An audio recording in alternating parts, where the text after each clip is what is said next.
Snow hit the windshield in slow, swirling waves as I turned off the main highway and into the familiar.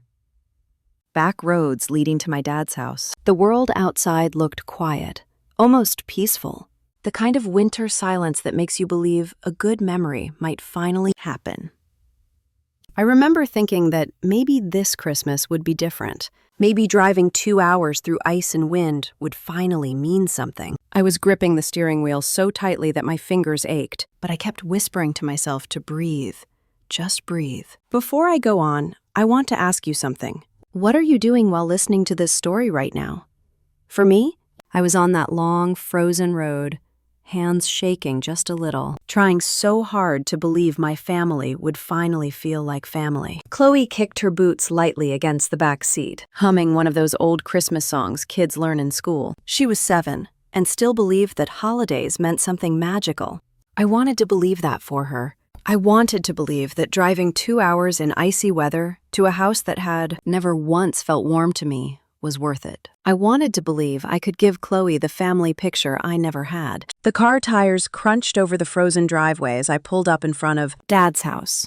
A plastic Santa laid sideways on the lawn from last week's windstorm. The porch railing sagged. A string of colored lights blinked, some bulbs out, some flickering, like they were struggling to stay alive. Everything looked familiar and forgotten at the same time. Chloe unbuckled, her breath making clouds in the cold air as she stepped out. She reached for my hand and squeezed it twice. Our little signal. She was excited. She wanted this to go well. I wanted it too. The front door swung open even before I knocked. My sister Melissa stood there with a camera in her hand, shouting for her 3 kids to line up by the tree. Her husband Tom adjusted the sweater of their middle child, smoothing down the boys' hair like they were prepping for a magazine cover. The whole house buzzed with frantic energy, loud instructions, and the smell of spices that clung to the walls. We stepped inside, and not one person turned in our direction. Not a hello, not a welcome. Chloe looked up at me as if waiting for someone to notice her. I rubbed the top of her head and told her softly to keep her coat on until things settled. Melissa barked at her oldest. Move closer. No, not like that. Give me some space. Tom, get that tree in the frame. David's voice boomed from the living room. Family photo. Everybody get in here. The tone was demanding, the kind of voice that made everyone move without thinking, the same voice that used to make me freeze when I was little. Melissa hustled her kids into formation, pushing them shoulder to shoulder. Tom lifted his phone and began checking the angle. It was chaos, but a kind of chaos they all understood, a chaos that belonged to them. Chloe tugged on my sleeve as the family moved into place. She whispered, "Mom, do I stand somewhere?" I guided her forward gently, waiting for Dad or Melissa to tell her where to go. They didn't. They didn't even look at her. Dad waved at Melissa's kids. Step in. Grandma's joining this one. I tried again. Dad, do you want Chloe in the picture? He didn't even look at her. He just flicked his hand toward the corner of the room. Let her stand there. It is not a big deal. Cole stepped back automatically, like she had been pushed, without being touched. She stood by the Christmas tree, a little off to the right, her small figure swallowed by the blinking lights. She tried to smile. I saw her lower lip tremble. Tom counted down. 3, 2, 1. Say Christmas. The family shouted it together. Chloe mouthed the word alone. I stood next to her, placing a hand on her shoulder. The warmth of her little body pressed into my palm, and I felt something sharp lodge itself under my ribs. The moment the photo ended, Melissa clapped her hands. Present time. Everybody sit. Her children ran to the pile under the tree. Bright wrapping paper stacked so high it nearly covered the bottom branches. Chloe took a hesitant step forward, then stopped when she realized the presents were being handed out in a rhythm that didn't include her name. One box after another. For Abby, for Carter, for little Emma.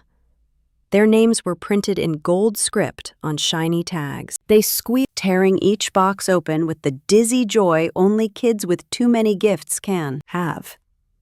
Chloe waited. She searched every box, every tag, every corner of the tree. There was nothing. Not a single box with her name, not a small candy cane, Not even a handwritten note pretending someone cared. I forced a steady breath and asked quietly, "Dad, is there something for Chloe?" He didn't look at Chloe. He looked at me, irritated, like I had embarrassed him. "Melissa's kids deserve it more. Do not start being dramatic." Chloe's head snapped toward me. Her voice came out tiny. "Mom, what did I do wrong? I didn't touch anything." I didn't talk during the photo. I didn't even move. Something inside me cracked clean through. Even the air around us felt heavy. I stood up slowly, my heart beating hard against my ribs. I picked up Chloe's coat and helped her slip into it. My hands were shaking, and she looked at me with wide, scared eyes, not understanding why everyone else got to stay and she didn't. David rose from his recliner as soon as he saw us moving toward the door. His eyes narrowed. "If you leave, do not come back again." The words hit me like a slap, but they didn't stop my feet. They didn't loosen my grip on my daughter. They didn't change the fact that she deserved better than a room full of people who refused to see her. I pushed past him, my arm brushing his shoulder. He didn't say another word. Neither did Melissa or Tom. They just watched us walk out like we were inconvenienced leaving a store. The cold hit us hard. Snowflakes clung to Chloe's eyelashes as I buckled her into the back seat. Her breath came out shaky as she held her stuffed lamb tight to her chest. "Mom," she whispered, "am I not family to them?" I shut her door slowly and leaned my forehead against the window for a moment, letting the cold numb the burning behind my eyes. The question hung in the air between us, heavier than anything I had carried in years. I got behind the wheel and started the engine. The headlights cut across Dad's house, lighting up the window where the others were still gathered, their laughter muffled behind glass. I pulled away from the driveway with a heaviness that felt carved into bone. Snow drifted across the road like dust shaken from an old memory. Cole sniffled in the back seat, and I kept my eyes on the road because looking back would have broken me entirely. At that moment, I didn't know the next morning would bring 33 missed calls and a flood of messages that would tear open the truth I had been avoiding for years. I didn't know everything was about to get worse before it got better. If you want to know what happened after that night, stay with me. The story is only beginning. The house felt impossibly quiet the next morning. I woke to a pale wash of winter light leaking through the blinds and the soft whir of the furnace kicking on. For a moment, I thought maybe my phone was the one thing in the world still asleep. Then I reached for it on the nightstand, and the screen lit up so bright it stung my eyes. 33 missed calls.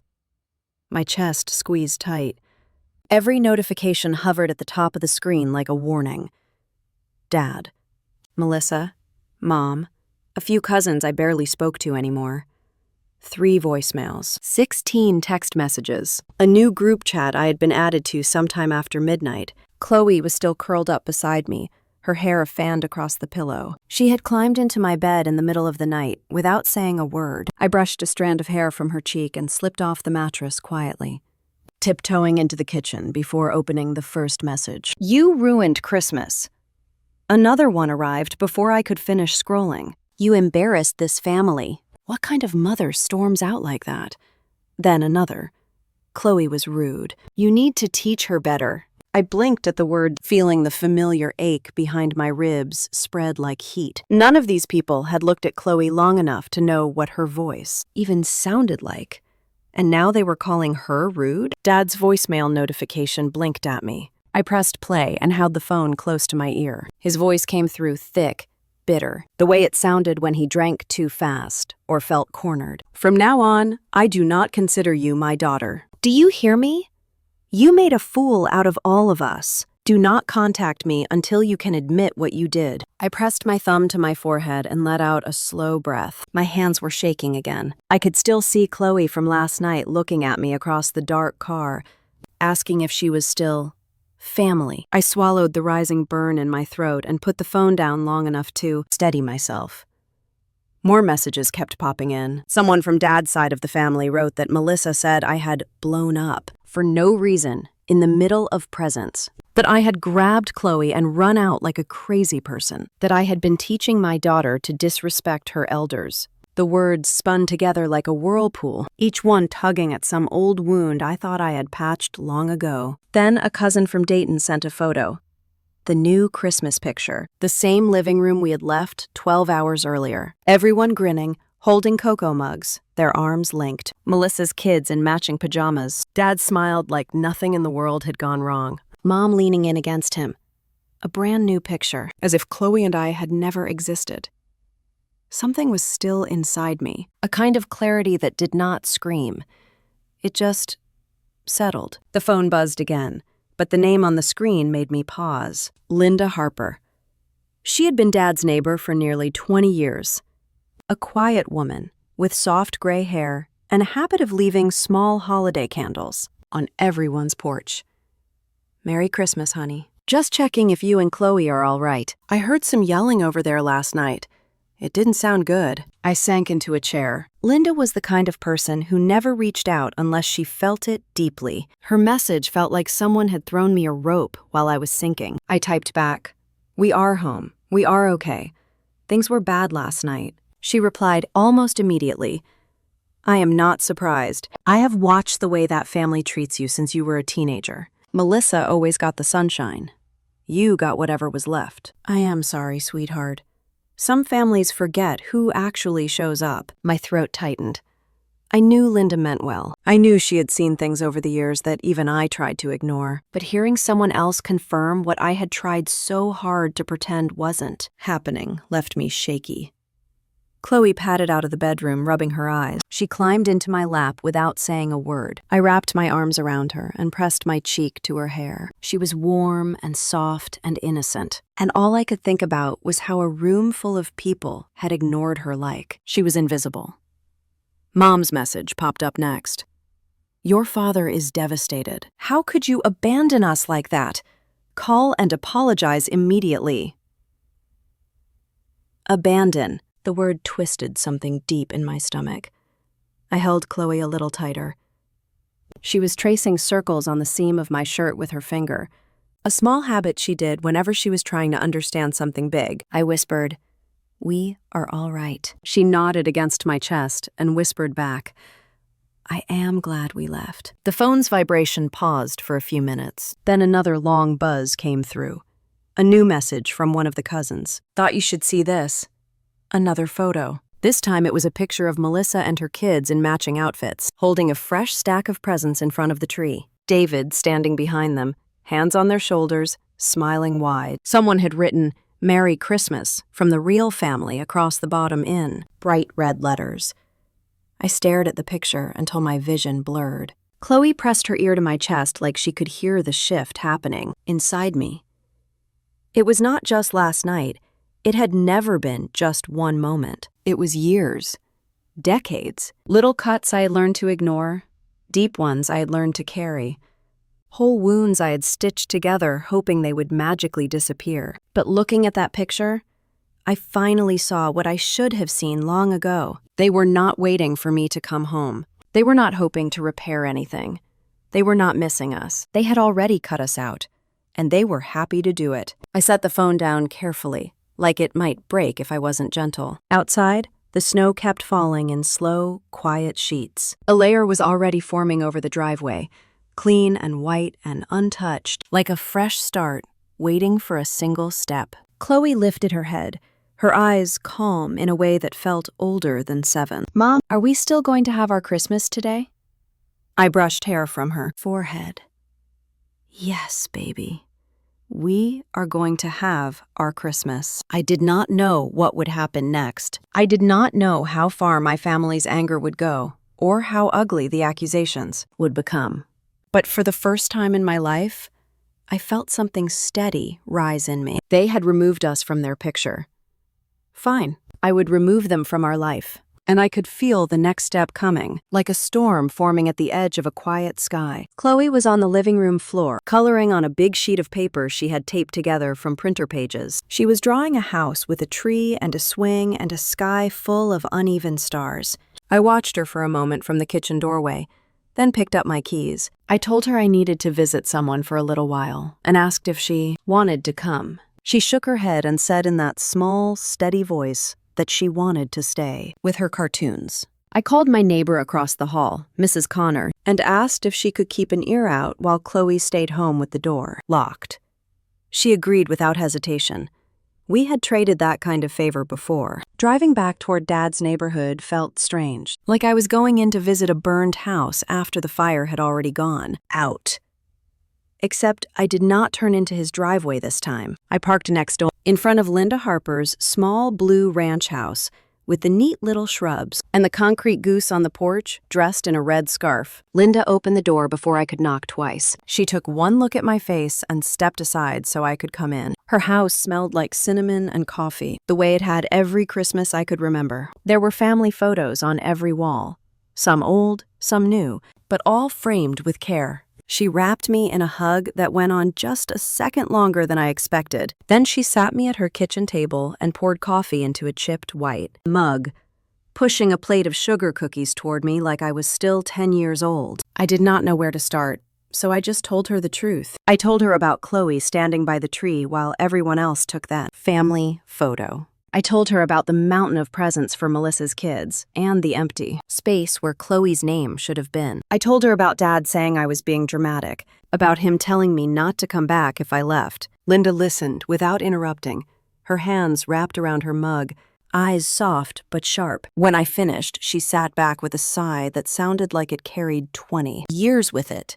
She said she wished she could tell me this was a shock, but it was not. She said she had watched my family for a long time from her kitchen window and her side of the fence. She said from the time Melissa and I were little, it had always been the same story. Melissa was the sun, and Dad made sure everybody turned toward her. Linda smiled sadly and nodded toward the hallway where more photos hung. She reminded me of the school concerts where Dad brought flowers for Melissa and patted my shoulder with an empty hand. The neighborhood block parties where he bragged about Melissa's grades, but could not remember which grade I was in. The birthday nights where she got new bikes and gadgets, and I got a sweater one size too big that had clearly been on clearance. One memory seemed to stand out more than the others for her. She said she remembered a Christmas when I was around 9 years old. All the neighbors had been invited over for dessert after church. People stood around holding small paper plates and plastic cups. And Dad decided he wanted a picture of his family by the fireplace. Linda said I was holding a plate with a brownie on it, standing next to Melissa. When Dad cleared his throat and told me to move, he told everyone in the room that the shot would look better with just one daughter, that they only needed one daughter in the picture. He laughed when he said it.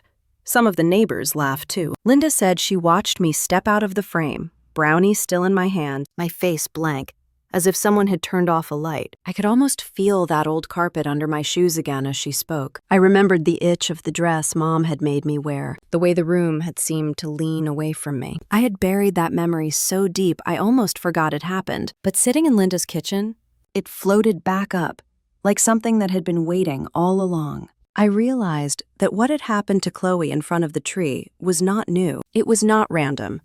It was the same story replayed with a smaller body. I must have gone quiet for a long moment, because Linda reached across the table and touched my hand. She said some parents confuse playing favorites with loving children. They pour everything into one child and expect the other ones to simply be grateful for the leftovers. She said that did not make it right, and it did not make me crazy to see it. My phone buzzed on the table.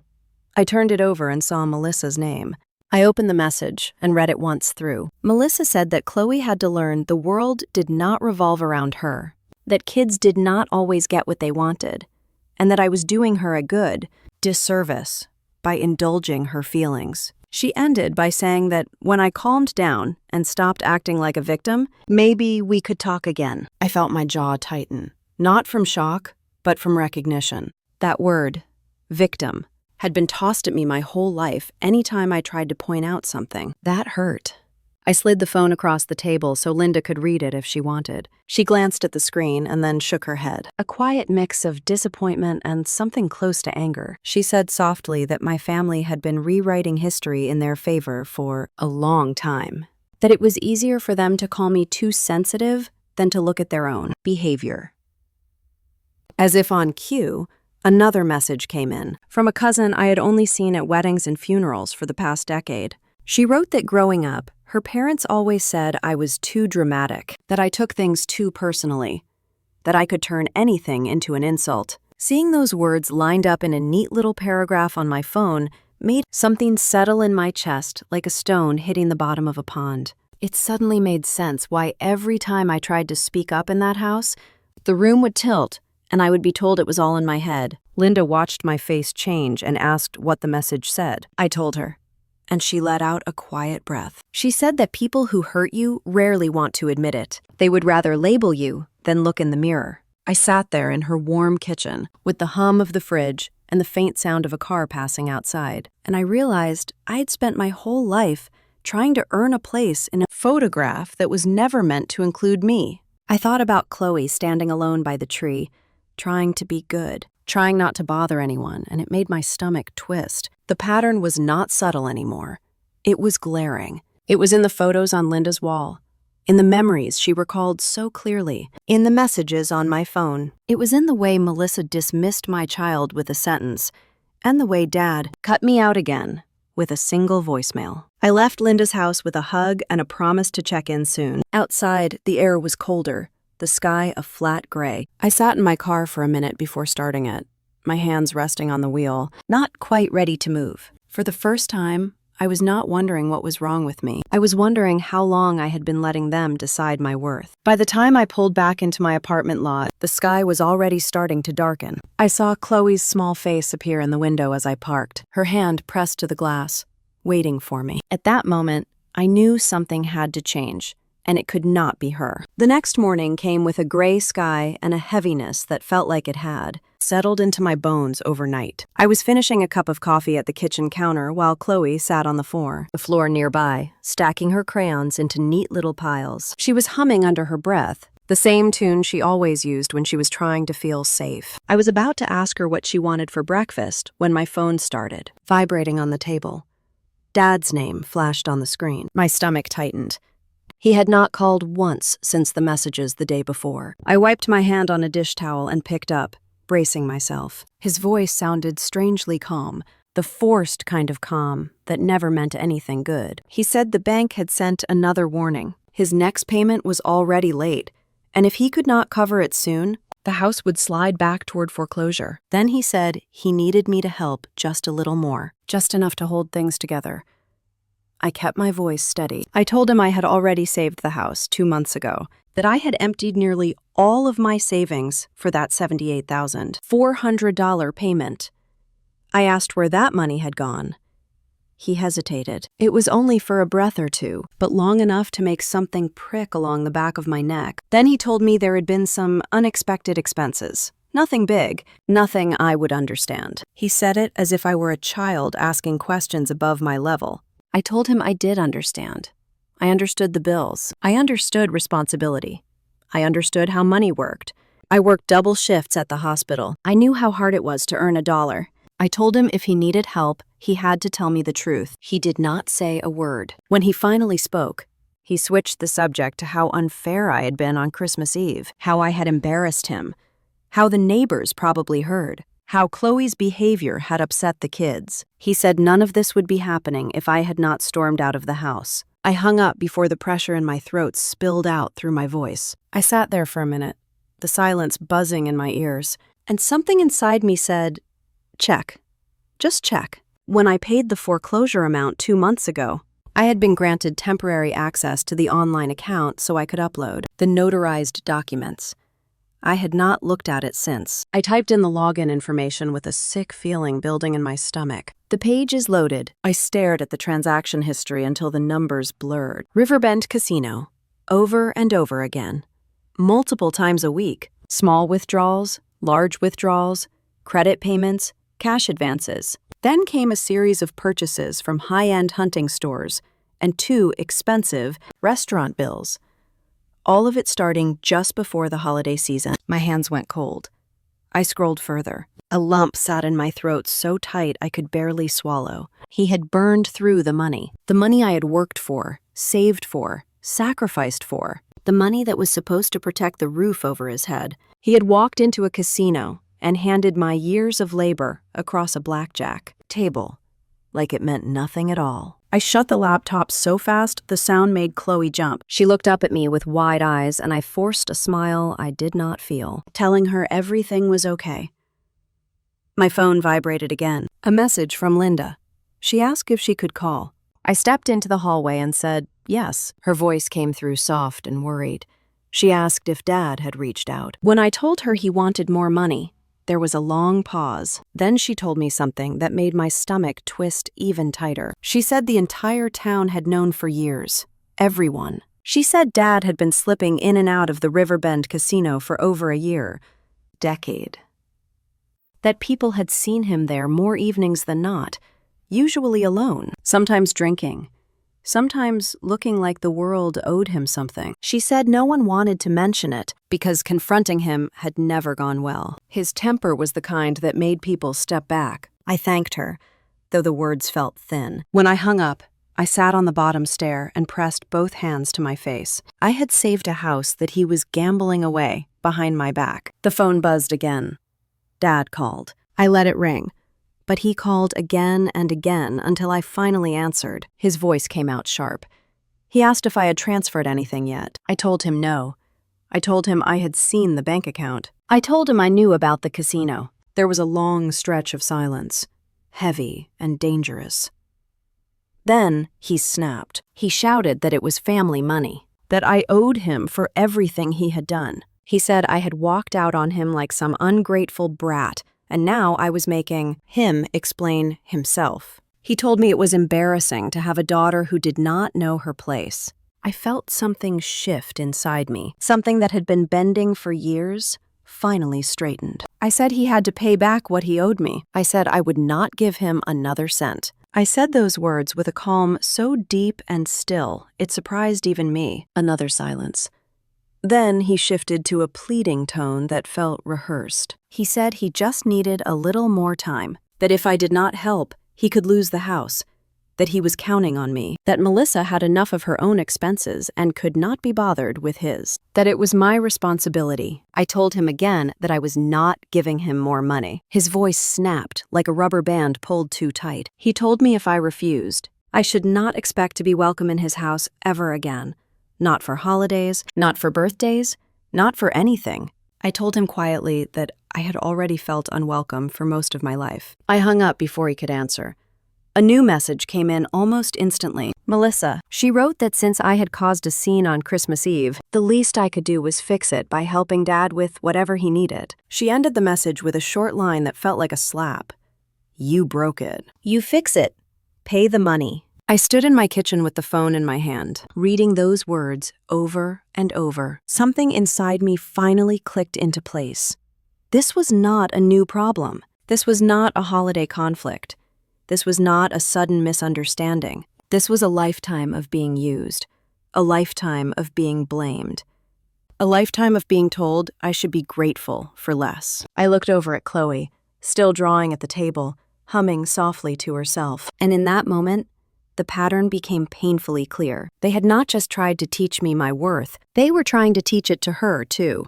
And that was the moment I knew something bigger was coming, something I could no longer avoid. That feeling sat with me for days, like a weight I could not shake off no matter how I distracted myself. I went back to work at the hospital, did my shifts, smiled at patients, charted everything I was supposed to chart, but it was as if a thin layer of glass separated me from my own life. At home, I tried to make things soft for Chloe.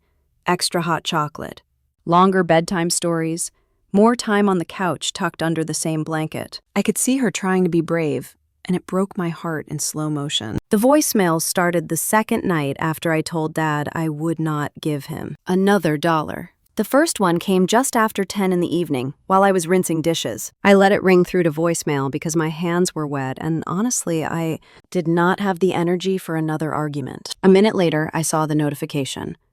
New message. I wiped my hands, took a breath, and pressed play. His voice filled the kitchen, sharp and tight. He said from now on, he did not consider me his daughter. He said no daughter would walk out at Christmas and then refuse to help when her dad needed her. He said I had turned my back on my own blood. I deleted it before it finished. I told myself that would be the end of it. It was not. The second one came after midnight. I woke to the sound of my phone buzzing against the nightstand. I did not answer. My heart was pounding so hard I could hear it in my ears. I lay there in the dark, staring at the ceiling, listening to the muffled sound of his voice spilling into another recording. When it beeped again, I could not bring myself to play it. I set the phone face down and tried to breathe. In the morning, there were 3 more. You ruined this family. You poisoned that little girl against us.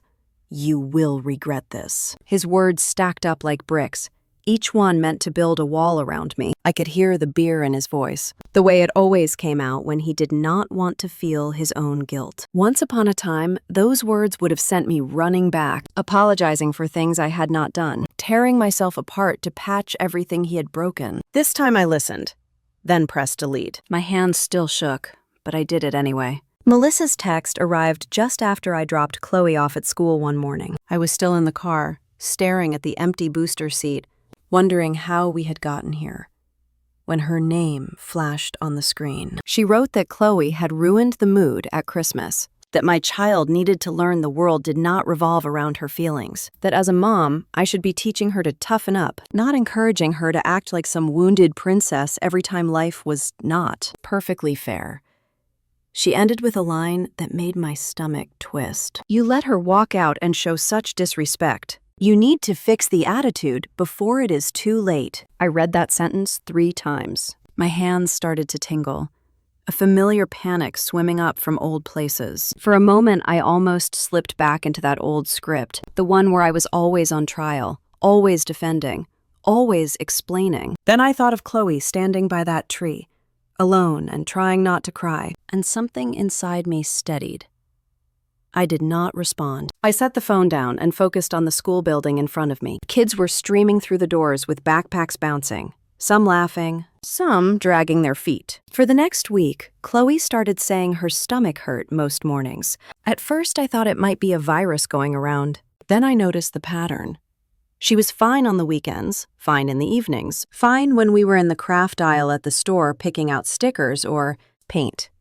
But the minute Monday morning rolled in and we pulled into the school parking, her face would pale, and her little hand would grip my arm so tightly, her knuckles turned white.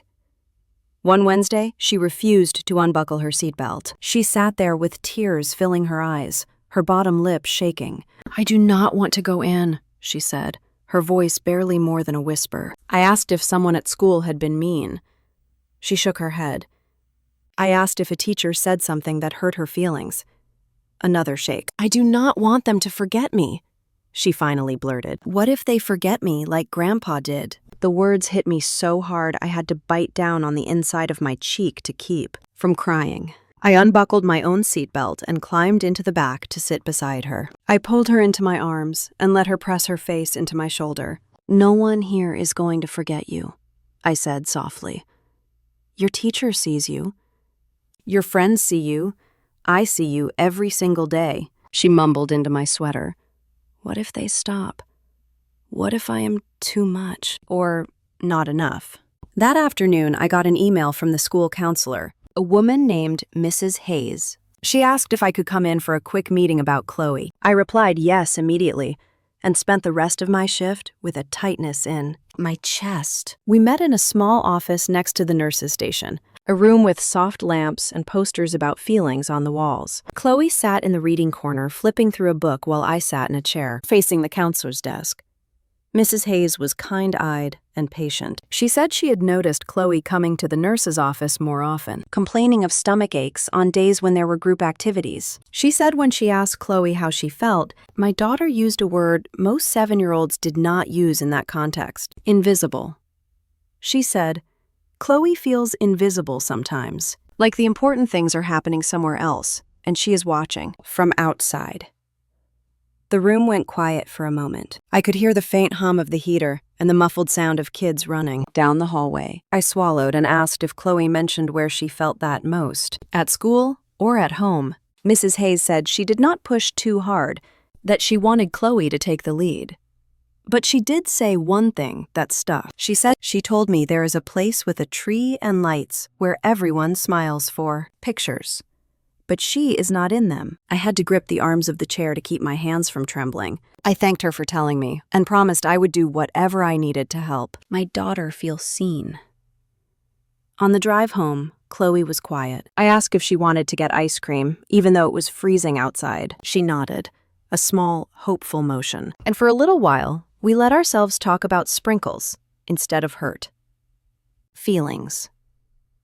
That night, after I tucked her into bed, kissed her forehead, and pulled the blanket up under her chin, I went back into the living room and sat there in the dark with only the glow from the television I had forgotten to turn on. My phone was on the coffee table, screen black, a small rectangle full of other people's opinions waiting to flash at me. Eventually, I picked it up.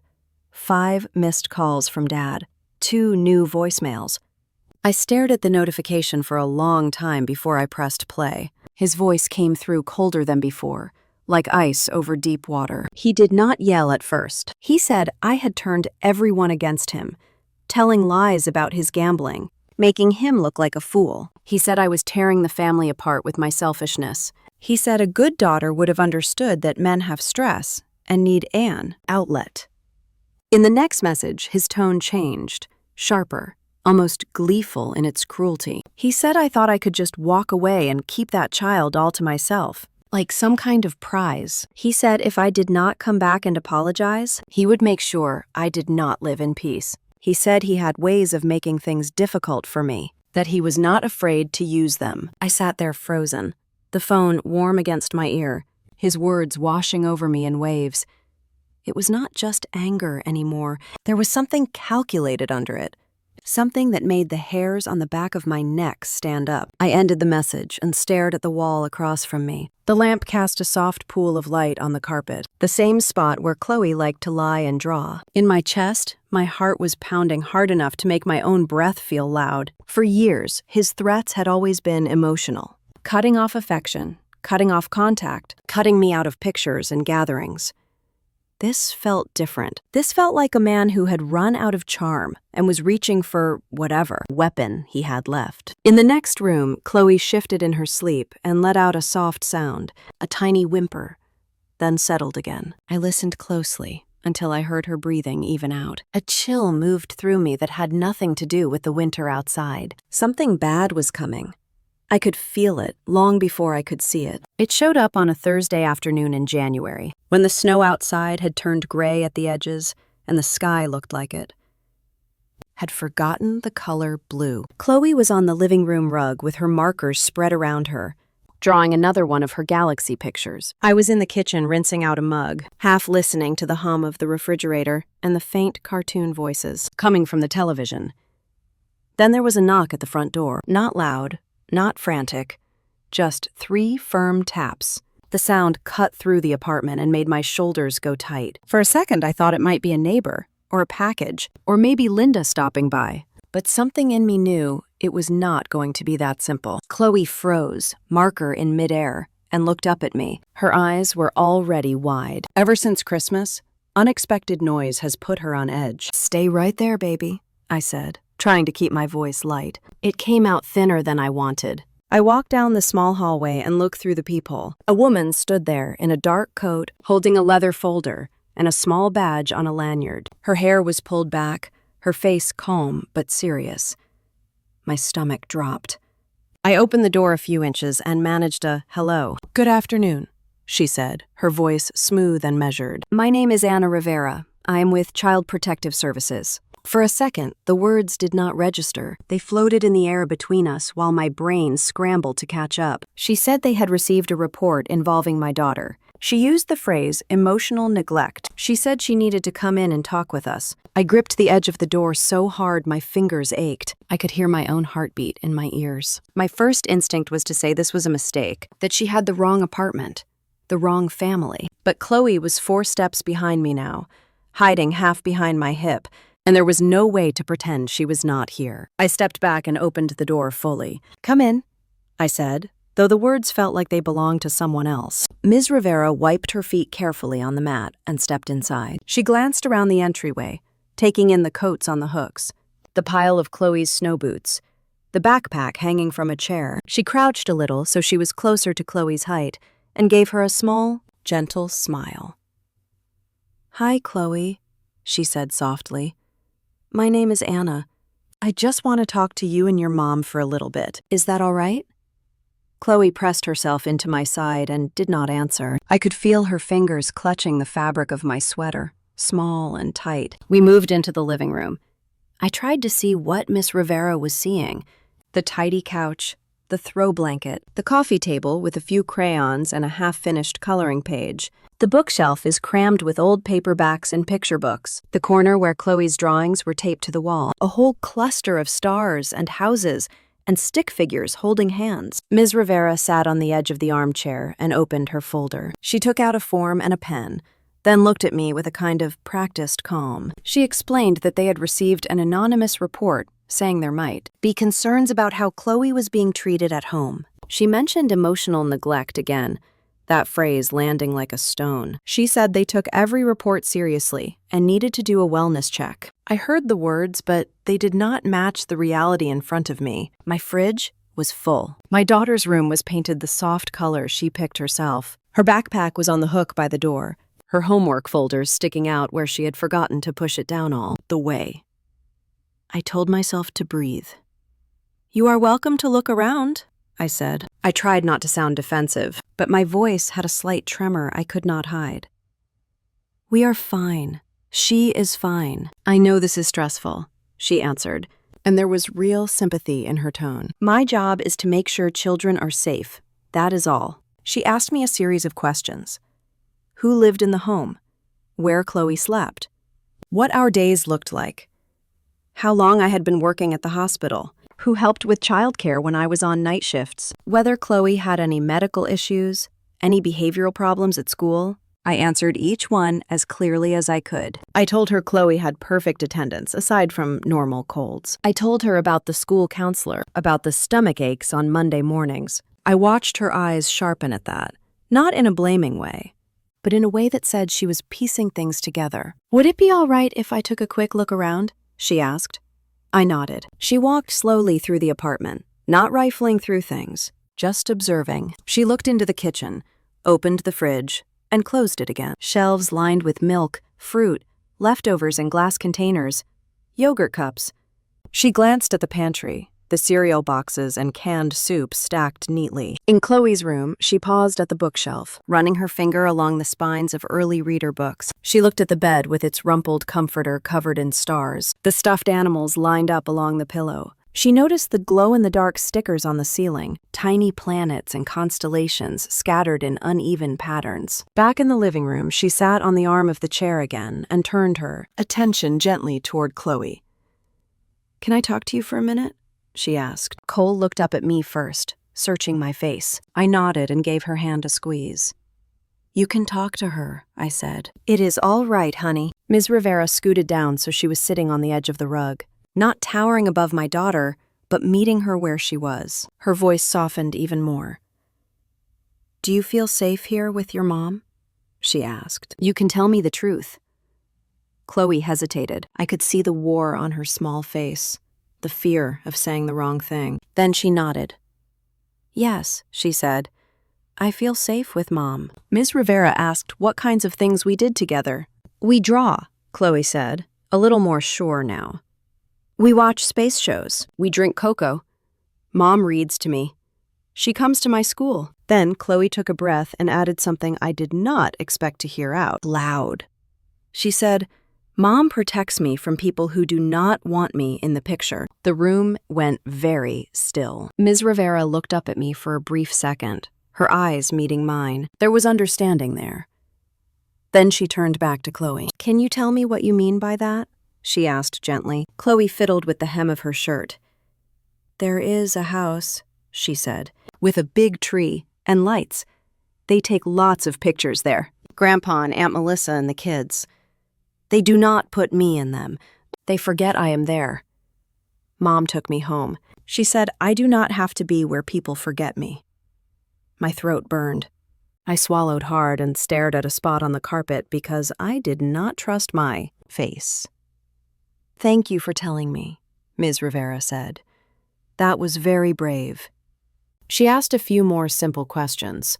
Whether anyone hit her, whether she ever felt scared of being at home. Chloe answered no to everything like that. She said the only time she felt really scared was when she thought they might all leave her out forever. When Ms. Rivera was done talking with Chloe, she asked if she could speak to me alone for a moment in the hallway. Chloe stayed on the rug, drawing a new star over an old one. We stepped just outside the living room. She lowered her voice. "This sounds like extended family conflict," she said. "Not neglected by you. Your daughter is clothed, fed, clearly loved. She is articulate and attached to you. The story she is telling is about feeling rejected by people outside this home." I nodded, relief and shame and anger twisting together in my chest. I told her about Christmas. I told her about the family photo, the gifts, the way Dad told me I was being dramatic. I mentioned the gambling only in passing because there was only so much ugliness I could bring into one conversation. She listened, wrote a few notes on her form, then checked a box near the top of the page. I could not see the words clearly, but she said she was marking this as family conflict with extended relatives. No immediate safety concerns in the home. When we walked back into the living room, she crouched again near Chloe and said she was going to go now. She told her that if she ever felt scared, she could always tell a teacher or the counselor or her mom. Cole nodded solemnly. At the door, while Chloe was in the hallway tying and retying her own shoelace just to have something to do, I asked the question that had been pounding in my head since the moment I heard the words Child Protective Services. "Do you know who called?" I asked quietly. "I know you said it anonymously, but was it a neighbor? Someone from the school?" She hesitated, weighing what she could share. Then she said that the report came from a blocked number, but when it connected, the system logged the service address associated with the account. She looked at me with steady eyes. "The address matched a residence on Maple Ridge Road," she said. "A Mr. Richard Carter." For a moment, my vision blurred at the edges. The hallway seemed to tilt.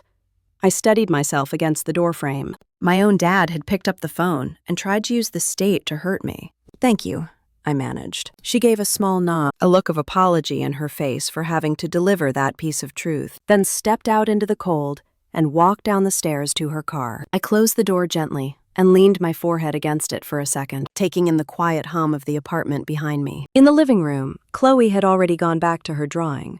A new sheet of paper in front of her, a new universe taking shape under her marker. I watched her for a long moment, my heart pounding with a different kind of fear now. Dad had drawn the first real line in this war. He had just shown me how far he was willing to go, and once I saw that clearly, I knew I could not handle this on my own anymore. The next day, on my lunch break from the hospital, I sat in my car in the parking lot with my hands shaking slightly on the steering wheel and dialed the number of a family attorney a nurse friend had recommended. Her name was Grace Nolan. I had seen her name on a brochure in the staff room months earlier and never thought I would need someone like her. Now her office receptionist was telling me they had an opening that afternoon. By 3 o'clock, I was sitting in a small conference room with soft yellow walls and a framed print of a quiet lake. Grace came in carrying a leather folder and a legal pad. She was in her 40s, with kind eyes and the no-nonsense calm of someone who had sat through every kind of family disaster imaginable. She asked me to tell her what brought me in.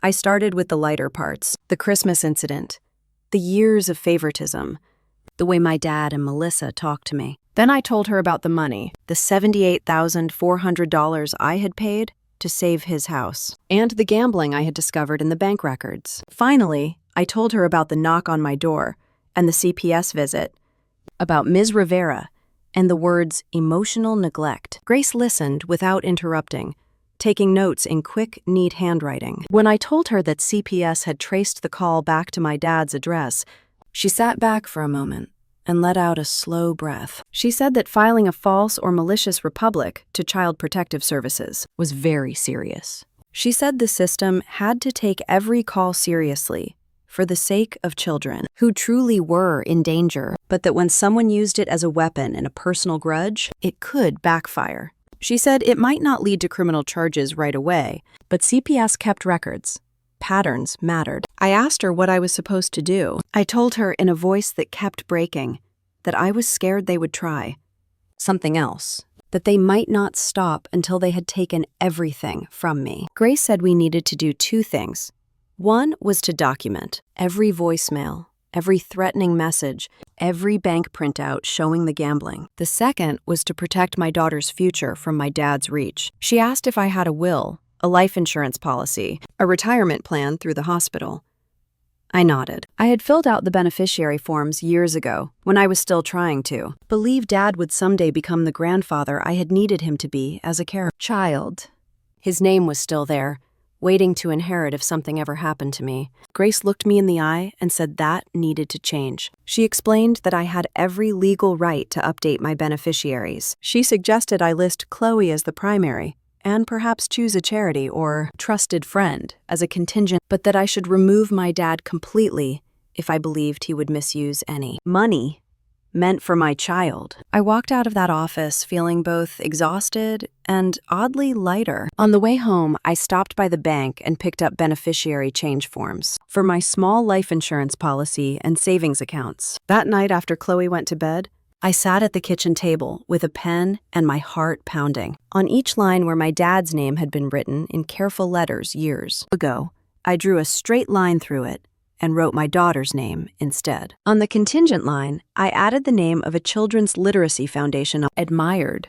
It felt like sealing something shut, like stitching up a wound that had been open far too long. I mailed the forms the next morning and emailed the updated documents to Grace, so she could keep copies in her file. She responded with a simple message saying, "Well done. Every step you take to protect your child is the right one." A week later, Linda called. Her voice was tight in a way I had not heard before. She said a notice had arrived at Dad's house from the bank. She had seen it on his front porch when the wind blew it under the bushes, and she had gone to pick it up. She said the envelope looked official, with the bank logo in the corner, and that Dad had snatched it out of her hand and slammed the door, but not before she saw the words, "Notice of Default," through the thin white paper. She said quietly that he had been pacing his yard at night, talking loudly on the phone, sounding more desperate than angry now. She said she thought he had applied for some kind of refinancing and been turned down. Without steady proof of income, and with those credit card balances from Riverbend Casino hanging over his head, the bank was not willing to give him another chance. I thanked her for telling me. When I hung up, I just sat there on the edge of my bed, phone in my hand, staring at the wall. There was a time when that news would have sent me spiraling. Panic, guilt, the crushing belief that it was my job to fix it, to rush in, to throw more money at a hole he had dug himself, to sacrifice my own stability so he did not have to face the consequences of his choices. This time, all I felt was a deep, tired sadness, and under that, the faintest sense of justice. 2 days after that, Melissa sent a message. It came in the early evening while I was helping Chloe with math homework at the kitchen table.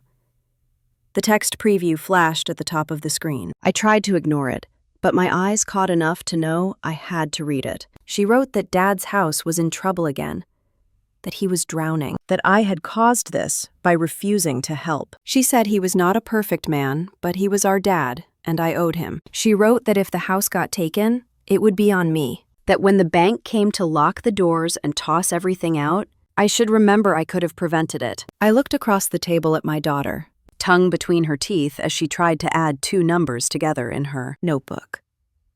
I thought about what it would teach her if I gave in again, if I kept bailing out a man who gambled away second chances. I put the phone face down and went back to explaining the problem on the page. Chloe smiled when she finally got the answer right. At that moment, Melissa's words were just static. Later that night, after I had showered and pulled on an old t-shirt, the voicemails started up again.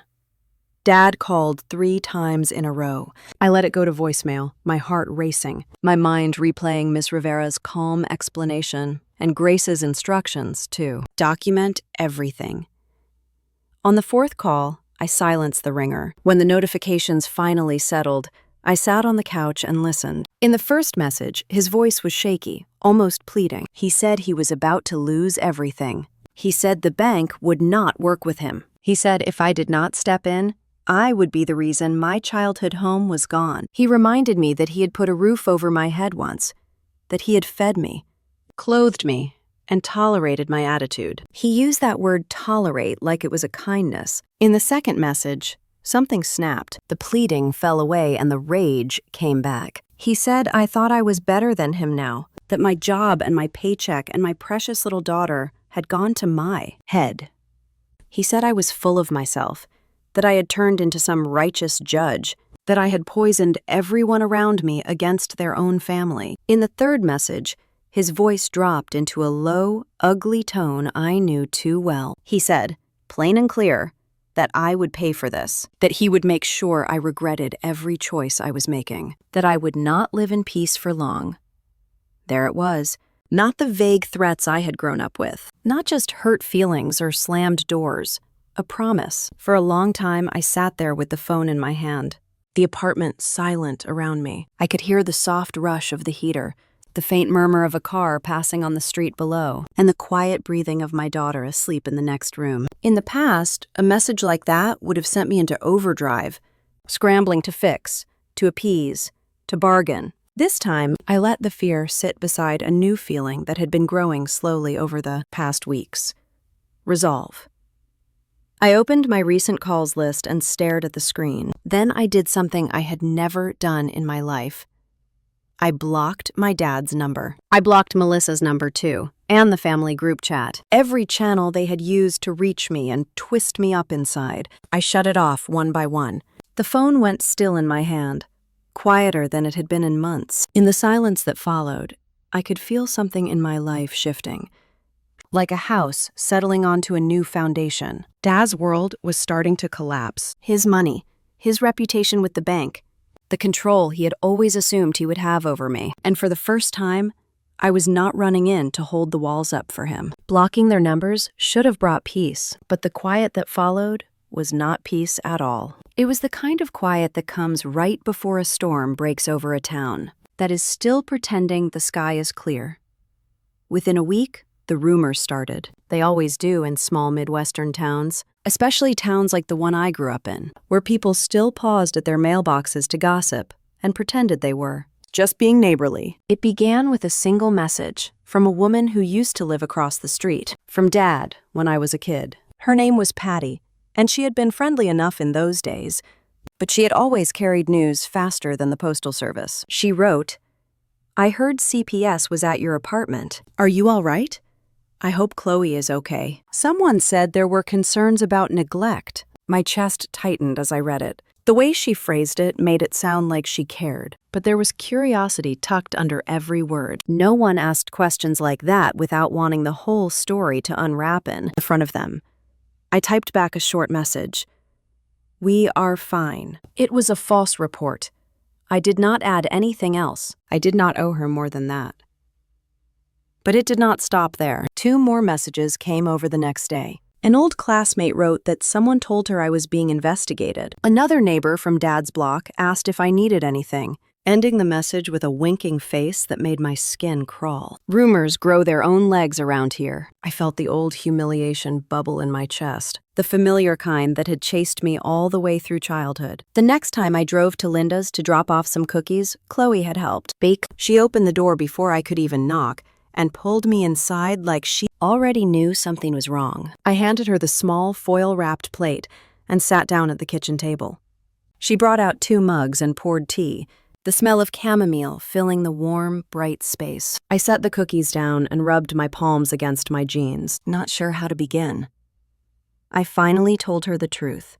The questions, the messages, the gossip. I admitted how scared I had been when CPS showed up at my door, how the shame of being reported still sat heavy inside me, even though Ms. Rivera cleared everything within minutes. Linda let out a sound that landed somewhere between a sigh and a growl. She reached across the table and took my hand. "Honey," she said, "that man has been lying his way through life long enough that he thinks he can bend reality. This is not on you. Never was." Then she added something I had never heard out loud, even though I had felt it for years. "He always treated you like a spare, a backup. Melissa was the one he bragged about. You were there to pick up the pieces when they cracked. Everyone in town knew it." I swallowed hard, the truth pushing up toward my throat like it had been waiting to escape. Linda leaned back, shaking her head. Then she told me she had spoken up. She told the neighbor ladies the real story. How Dad had been going to Riverbend Casino for years. How he talked down to me every chance he got. How he loved the idea of being a father more than the reality of treating his daughters well. She said she made it clear that CPS had found no problem with my home and that the only issue here was a man who refused to take responsibility for his own life. I did not expect the tears that stung my eyes. I wiped them quickly, embarrassed. But Linda squeezed my hand again. "Someone has to say the truth out loud," she said. "He sure won't." When we drove home later that afternoon, Chloe sat in the back seat holding her stuffed lamb against her chest. When we pulled into our parking space, she did not get out immediately. She just stared at the fence near the sidewalk. I asked her what she saw. She whispered, "They were talking about you." My heart sank. I closed the car door quietly and walked around to kneel beside her seat. Her cheeks were pink from the cold, and her eyes were shiny with the tears she was trying to blink away. "What did you hear, sweet girl?" She shook her head at first, but then the words tumbled out in a soft rush. "Two ladies were walking their dog. They said maybe you did something bad. They said maybe that is why Grandpa hates you." A sharp ache spread through my chest, but I kept my face soft. I reached up and smoothed her hair back. "None of that is true," I said gently. "Sometimes grown-ups say things they do not understand. Sometimes they repeat lies because it is easier than finding the truth. But you and I know what happened, and you did nothing wrong." Her lower lip quivered. "I do not like when they talk about you." I kissed her forehead. "Neither do I." Inside the apartment, she sat down at her tiny art table and began drawing. I went into the kitchen to start dinner, but something in me said to go check on her. When I stepped into her room, she was coloring a picture with small, careful strokes. It was a house with a big window lit up yellow. Outside the door stood two stick figures, one small, one taller. Snowflakes dotted the ground around them. Inside the window were other stick figures with bigger smiles. She had drawn the two of us standing outside the Christmas Eve picture. I knelt beside her and she looked up at me with eyes that belonged to a child who has seen too much. "I just wanted us in the picture," she said. I gathered her onto my lap and rocked her gently, my chest aching. I told her she belonged in every picture she ever wanted to be in. I told her she was never outside with me. We were simply choosing a different door. The next morning, her teacher asked if she could speak with me for a moment after drop-off. Mrs. Sanderson walked me to the side of the classroom where the kids' artwork hung along a bulletin board. She pointed to Chloe's drawing. She said Chloe had been very quiet in class lately, sensitive, easily startled. She said she noticed Chloe holding her drawing book everywhere she went, almost like a shield. She wanted to make sure everything at home was stable. I told her the truth. Not all of it, but enough so she understood. Family tension, hurt feelings, a rough holiday. She nodded slowly, her eyes filled with empathy. "If Chloe needs extra time with the school counselor or a calm corner during class," she said, "we will take care of her." That afternoon, just as I finished folding laundry, my phone buzzed. A number I did not recognize. I considered ignoring it out of habit, but something nudged me to check the message. It was from a cousin I had not spoken to in over 15 years, the kind who never called unless something big happened. She wrote, "I thought you should know. The bank came today. They changed the locks. They took what they could from the house. Your dad's place is gone." I sat down on the edge of the bed. My whole apartment went quiet, except for the faint hum of the heater. I stared at the message for a long moment, letting it sink in. There was no rush of satisfaction, no spark of victory, no thrill of revenge, just a deep, tired sadness. A sadness for the little girl I had once been, always trying to earn his approval. A sadness for the man who chose pride over help, lies over truth, gambling over love. A sadness for the way damage repeats itself when no one stops it. I set the phone down and took a slow breath, the kind that fills the lungs all the way before leaving again. Outside, a thin layer of snow began to fall, quiet and soft against the windows. Some endings do not feel like endings. They feel like a long-held breath finally letting go. And after that breath, there was just life, quietly waiting to be lived. I decided to stop chasing what was never coming. Instead, I turned toward the one person who had always been there, small and steady, and watching my every move for clues about what love looked like. I started with little things. Saturday mornings became hours again. No obligation to drive to my dad's town. No mental rehearsal of what I would say if he criticized my clothes or my choices. Instead, Chloe and I walked to the park at the end of our street, our boots crunching in the thin frost on the sidewalk. We would stop at the corner coffee shop, where I ordered a medium drip, and she chose whatever hot chocolate flavor sounded the most ridiculous. At the park, we sat on the faded green bench and watched the world go by. I brought a small sketchbook just for her, one we picked out together with a galaxy cover, and a pack of colored pencils. At first, she drew the same things as before: houses and trees and big skies. Slowly, the stick figures started to look different, less lonely, more connected. On Sundays, instead of bracing myself for a phone call, we drove out to the nature preserve just outside of town. We walked the short trail that looped around a quiet pond, the one with the wooden dock and the ducks that always seemed to be arguing about something. Chloe would collect leaves and small rocks for arts and crafts, and I would breathe in the cold air until my chest felt clean. I signed her up for an after-school art club when the new semester began. The first day, she clung to my arm, nervous, but the teacher smiled and showed her the big table, covered in paper and paint. When I came back to pick her up, her cheeks were flushed and there was blue paint on her chin. She held up a picture of us in spacesuits, floating side by side, tethered together by a single silver line. At school, the counselor, Mrs. Hayes, continued to check in with her. Once a week, they played board games or colored while they talked. One afternoon, after a meeting, Mrs. Hayes walked me to the lobby and said in that careful, professional voice that still carried warmth that Chloe was starting to believe she belonged where she was. She said when they first met, Chloe talked a lot about feeling invisible. Lately, she had been describing more moments where she felt seen. She feels safe with you, she said. That is the foundation for everything else. Her words settled in me like a blanket I had not known I needed. Life developed a new rhythm. Work, school, art club, weekend walks, quiet evenings with library books spread across the couch. The holidays crept away and took some of their sharpness with them. The ache of what had happened did not vanish, but it stopped feeling like an open wound and more like a scar I could trace, without flinching. One Thursday afternoon in March, I got an email from Chloe's teacher, Mrs. Sanderson. She asked if I could stop by after school to see something. My stomach fluttered, the old instinct to panic still living somewhere in my ribs, but her message had a little smiley face at the end, and that softened it. When I arrived, the hallway smelled like pencil shavings and the faint tang of school lunch. Kids were zipping up backpacks, slamming lockers, laughing about something that sounded like a secret code only 8-year-olds understood. Cole ran up and wrapped her arms around my waist, then went back to her cubby when her teacher asked if she could borrow me for a minute.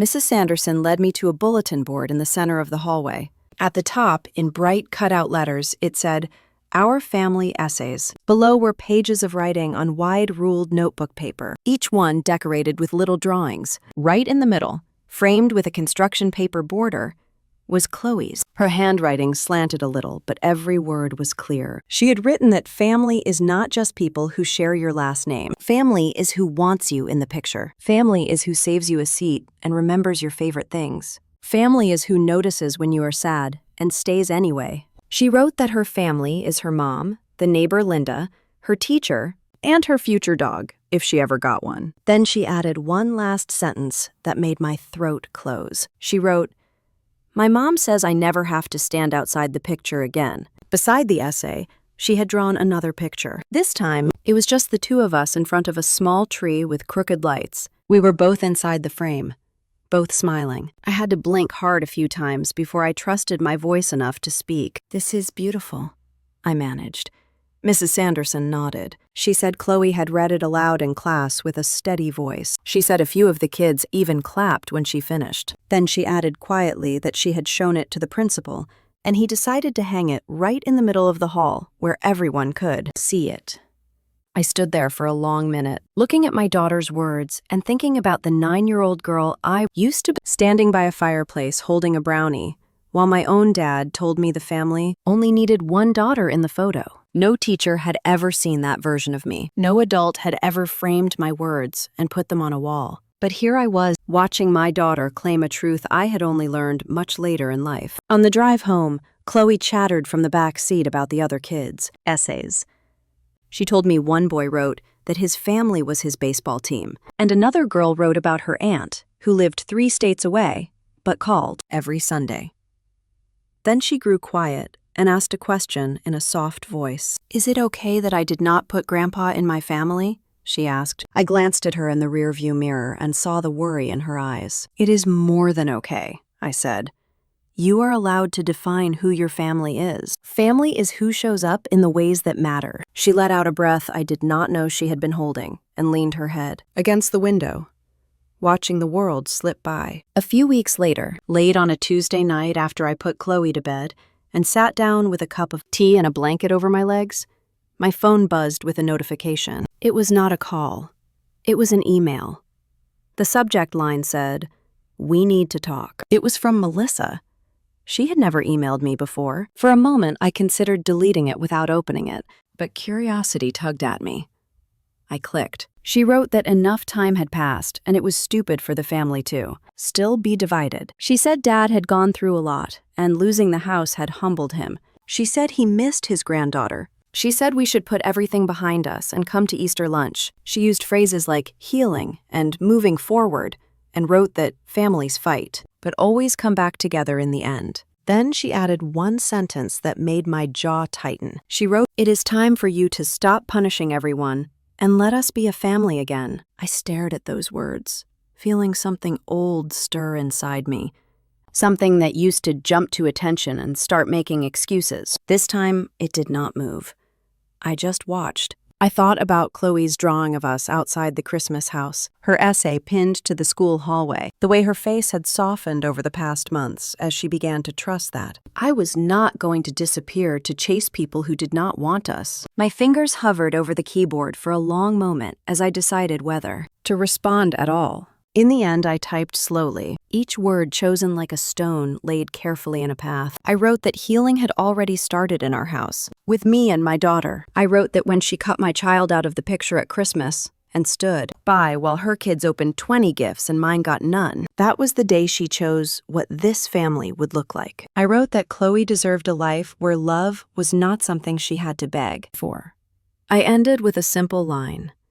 "The door between us is closed. That was your decision to begin with." I sent it before I could soften it or make it easier to swallow. Then I put my phone face down and let out a breath that shook a little at the edges. The next morning, as we were packing lunches and homework folders, Chloe looked up from her cereal with a thoughtful expression. "Mom," she said, "can we do something different this Christmas?" We were in March, still months away from cold weather and trees and lights. I smiled and asked what she meant. She tapped her spoon against the bowl, gathering her words. "Can we take our own Christmas picture next time?" she said. "Just us? No one is forgetting. No one is cutting me out. Just you and me in front of our tree." My chest tightened in a way that was not painful, just full. I walked over, kissed the top of her head, and nodded. "We can absolutely do that," I said. Her whole face brightened, like someone had turned on a light behind her eyes. "Okay," she said, already imagining it. "Just us in the picture." And in that moment, I realized she was not just asking about a photograph. She was asking if she truly had a place in the story we were building together. And something inside me finally settled. It was the kind of quiet that comes after a long storm breaks apart, and sunlight moves slowly back across the sky. As December crept closer again, Chloe began planning our picture months in advance. She wanted white lights around the window and a tiny tree with silver ornaments.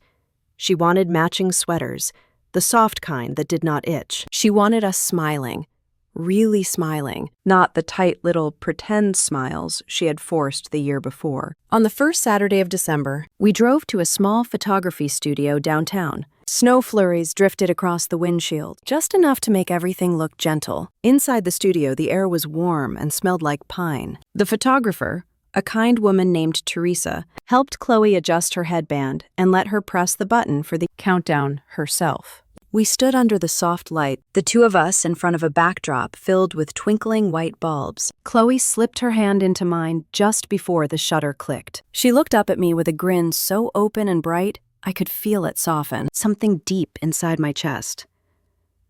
Later that week, we picked up the prints. Chloe held them like treasure as we walked to the car. At home, she taped the largest one on the living room wall, right beside her essay. She stepped back, studying it closely, then nodded with satisfaction. "We look like a family," she said. I pulled her into my arms and whispered, "We are one." For a while, life felt simple. Work, school, warm dinners, small joys. I thought maybe the past had finally tired itself out and decided to leave us alone. But trouble always knows where you live. One evening in late January, just after I finished washing the dinner dishes, someone knocked on my door. A slow, dragging knock that made my stomach clench. Chloe looked up from her puzzle on the rug and froze.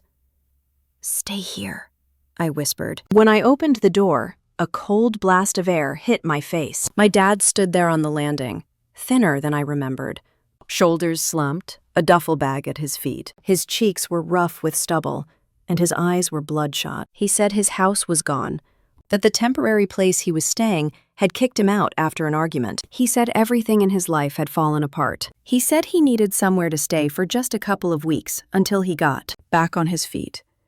My heart reacted before my brain did. A quick old ache, the one that had lived in me since childhood, the one that always rose up when he needed something. But then, behind him, I saw the reflection of our Christmas picture in the glass frame on my wall. A mother and daughter, both inside the frame, both smiling. Everything in me went still. David shifted his weight and tried to push the story along. He said he was my father.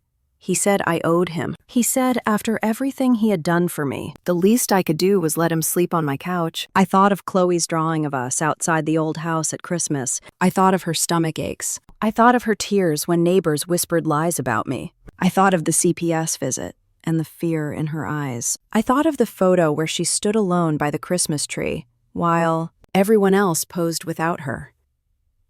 I thought of the girl I used to be and the girl I was raising now. I stepped out onto the landing and closed the door gently behind me so Chloe could not hear us clearly. I told him I was sorry he had lost his house. I told him I was sorry he was struggling. I told him I hoped he found the help he needed. Then I said the words I had never been brave enough to say before. "I cannot let you in. I have to protect my daughter from the same hurt I grew up with.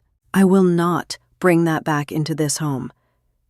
His face twisted. He said I was ungrateful, heartless, a disappointment. He said no decent child would turn their back on a parent. He said I would regret this. But his anger did not hit the way it used to. It slid right past me like water over stone. I opened the door just enough to step inside, and then looked at him one last time. "I choose peace," I said. Then I closed the door. His voice rose on the other side, sharp and ragged. I locked the deadbolt and stood there until the hallway went silent. When I turned around, Chloe was standing in the living room doorway, holding her stuffed lamb against her chest. She did not ask questions. She just watched me with a quiet trust that humbled me down to my bones. "It is okay," I told her softly.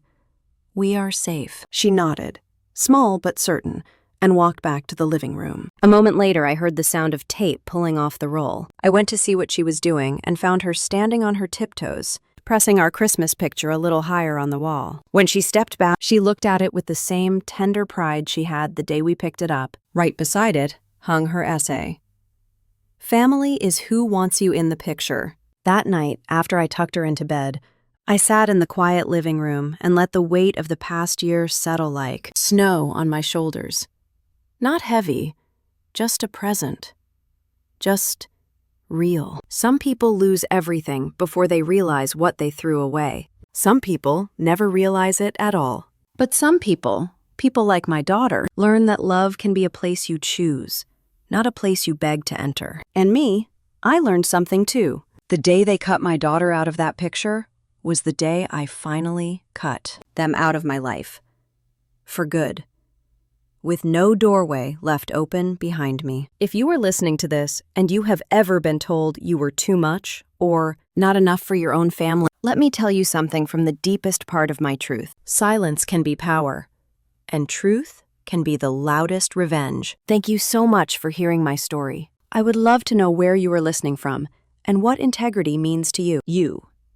If you enjoyed this, please subscribe to Revenge Stories Lab, like this video, and hit that hype button so more people can hear this story.